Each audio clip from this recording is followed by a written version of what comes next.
na reciclagem de automóveis. A cerca de 5 quilômetros daqui de onde nós estamos, existem 25 mil carros próximos, que estão próximos à reserva de água da cidade de São Paulo.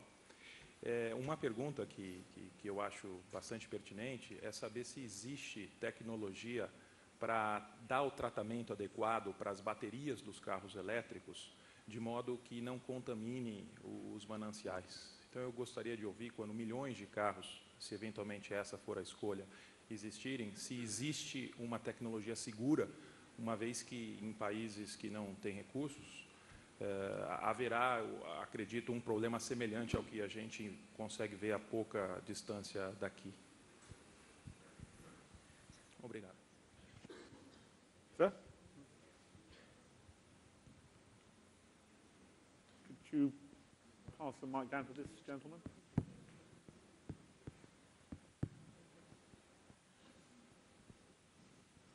First of all, I'd like to say, great panel here and very good comments from the speakers. I have a question about battery technology. It looks like China's going to be leading. So I can't quite hear you. Could you hold the mic close to you? Can you hear me now? Yes. Yes. Great. Looks like China's going to be leading the future with battery technology, and I was wondering if the two gentlemen to my right here have any operations in China, and what do you think about BYD and A123 battery technology? That's basically it. Thanks. Okay. Any more questions? I'll take one more and then we'll... chap there, directly ahead of me. Can you give him a mic?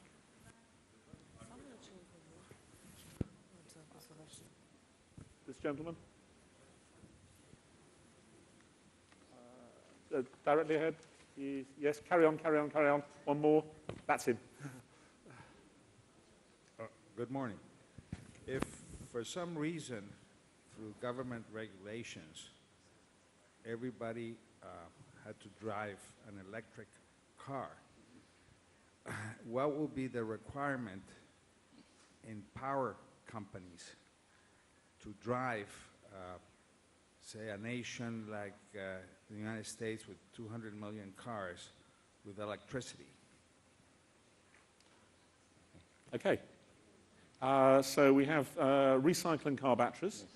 The question of China, which I suppose is a question of technology transition. Is this China's moment? Is this a technology that the Chinese can grab and make their own? And the question of power grids. Can the grid be upgraded to drive an electric car economy, if that happens to be the future? Recycling batteries. Yes, I will start off. The lithium-ion batteries are essentially 100% recyclable. In fact, that's been one of the criteria that we use, that it be completely landfill-free. The essential components in terms of the chemicals, lithium itself, as you know, is actually pretty non-toxic. In fact, it gets prescribed for bipolar disorders and so forth. So it's not environmentally harmful. But in addition to that, some of the other materials that are used, like copper and aluminum foil and so forth, there is some commercial value. So there is operations already being set up to recycle these batteries. In fact, I get calls, even though we are not in production yet, saying, can I have the contract for recycling your batteries? And so I think there is enough value in lithium-ion batteries that the infrastructure is being put in place as we speak to recapture and recycle, as I say, close to 100% of lithium-ion batteries. Anybody else want to address the question of recycling, or shall we address China?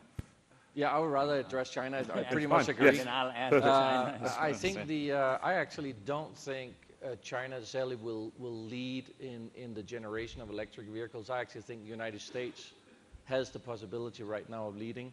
Right now, there is probably the most startup electric car companies in the U.S., of course, Fisker Automotive being one of them. I think what's happening right now is there's a rush into making electric cars simply by just adding a battery to any sort of vehicle that can move. And what we tend to forget is that we have developed the car over 100 years and are now at a point where it's a very sophisticated product, which is probably the most regulated product in the world. I would actually say it's more difficult to put a car on the road than it is to put a rocket into space at this point in time.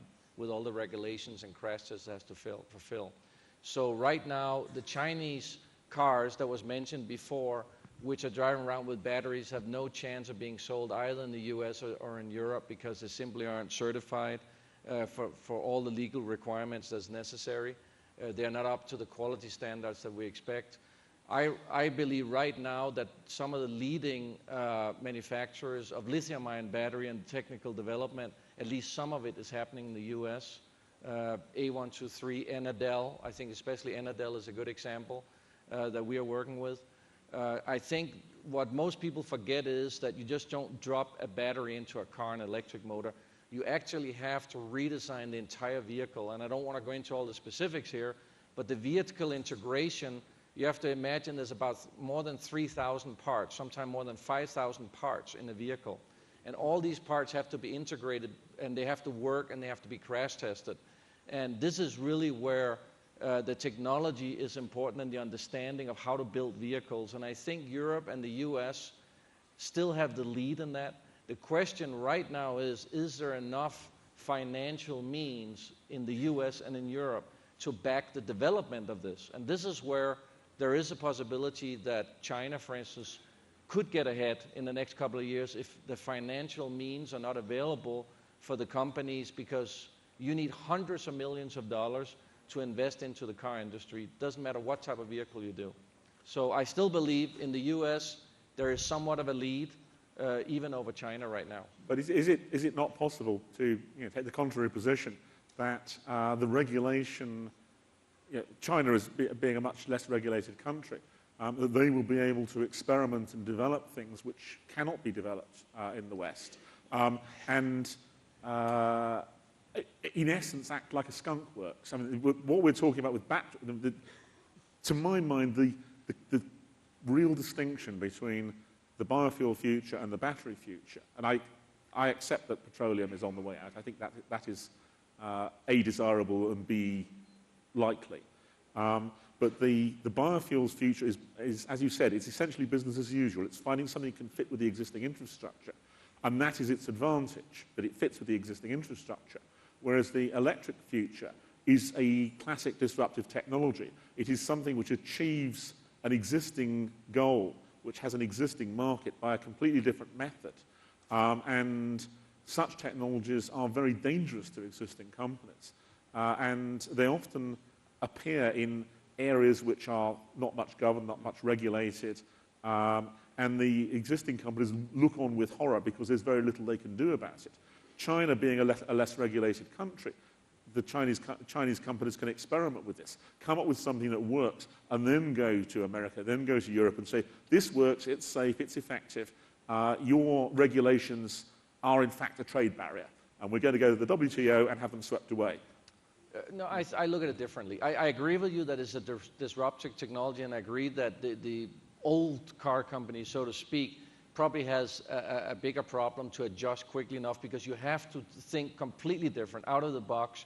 You have to completely rethink how you develop a vehicle. However, the advantage that I think there is in US and Europe at the moment is that we understand the requirements that ultimately a vehicle has to fulfill. So rather than putting vehicles out on the market that may kill people and you test it that way, which I think is not acceptable, I think we are looking at using every innovative idea we can to get around all these, we have to solve all these problems of, for instance, safety. That has to be solved sooner or later. And rather doing that in the beginning and integrate it into the vehicle, actually, I think we can get a head start. And what's happening right now is you see a lot of new car companies coming up. I would say to you, if you would have told me just 10 years ago that it's possible to create a new car company, I would say no, it's impossible. There's simply too much money, you can't build the brand. However, the consumer right now, I believe, is ready to accept new car brands. Why? Because there's a new technology. And I like to give the example of the iPhone. Nobody had thought about buying a telephone from Apple Computer. But because they came out with a new technology and a great design, suddenly people were buying this phone from a company that never made telephones before. So I think there is a huge advance that's going to happen in the next 24 months. I think it's imperative that Europe and the US take the lead and make the right investments. Otherwise, we will lose out. If you don't do it in the next 24 months... From a global point of view, you're an American, I'm a European, but from a global point of view... I'm Danish, but I live in America. Sorry, okay, yes. I thought you were naturalized, but I apologize. But we're all Westerners. But from a global point of view, does it matter? Why should the Chinese not take the lead in this? Because exactly what you said before, I don't think it's acceptable to actually go out and crash test cars in real life with real people. I don't think that's acceptable in our world today. I think that as a civilized society, and it's not just Europe and US, it's Brazil and everywhere else, we have actually grown into a certain level of what we expect from certain products. We don't expect when we turn on the lamp that we get executed or every 10 persons get executed. We don't expect when we have a minor car crash that people die. And that is where we have actually grown in our civilization, and we don't want to go backwards. We don't want to end up with cars where every 10 person that have a crash dies. Well, obviously such cars are never going to be sold in the West, but that might be a development route. Yeah, but I don't think that there's a development route to go back in time and again start doing crash testing on roads with real people. I think the technology is available and we have to use it. When I say we, it could be anybody, anywhere in the world. I think the car industry, as I said before, is so complicated that it's not just throwing, 4 wheels and a battery in a car and let people drive around and test it out. Any comments? Mr. Melo? I know this is not your area, but do you have any comments on it? I go back. I think the iPhone example is a great one. I go back to a very simple premise. People adopt things that make sense and don't make their lives more complicated. I don't want to think about, is my trip going to be 40 kilometers or is it going to be 150 kilometers? I want to get in my vehicle. I like to drive fast. I want it to be efficient. I want it to be good for the environment. I want it all.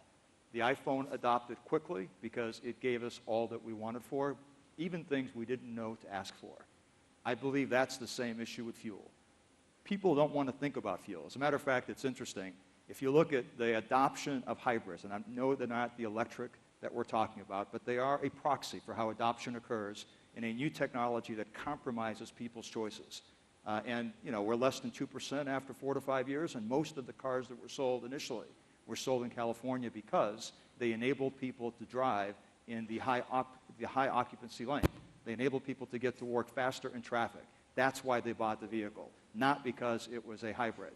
Hybrid was just sexy because it was new, but the real value was I can drive in the high occupancy vehicle lane. Interesting point. I agree with John about the consumer, and I think that's the important part. Exactly that point. You don't want to think about it. You want to get into a vehicle which is safe, so you don't want to think about that. And the point with the plug-in hybrid, like I said before, is in our case, the first 80 kilometers you drive is electric, and after that, you can drive as far as you want. So there's no compromise to our vehicle. It's got 400 horsepower, go 200 kilometers an hour. So there is no compromise in terms of power, beauty, or speed, or how far you can go. What about the power grid question, which was asked? If your technology takes off, I take your point. 10% vehicles may not drain on it, but once it gets 20, 30%, will grid construction be able to, your technology be able to respond fast enough to the demand if it goes as rapidly as you hope it will? No, I think the plans are already in place, and I can speak only about the U.S. That's what I'm most familiar with in terms of being able to add the capacity, because they already have plans to replenish the grid or improve the grid in any case. And therefore, I think the kind of change you're looking at is not going to happen in a time scale that people will not be able to adjust. By the way, can I go back to the China question for a minute related to BYD? I think fundamentally, to me, the Prius could not have been introduced for the first time in the U.S. Japan was the right place to introduce it because there were quite a few what I'd call compromises made in the vehicle that wouldn't have been acceptable. And they improved the technology and then brought it over to the U.S., which was part of the reason for its success.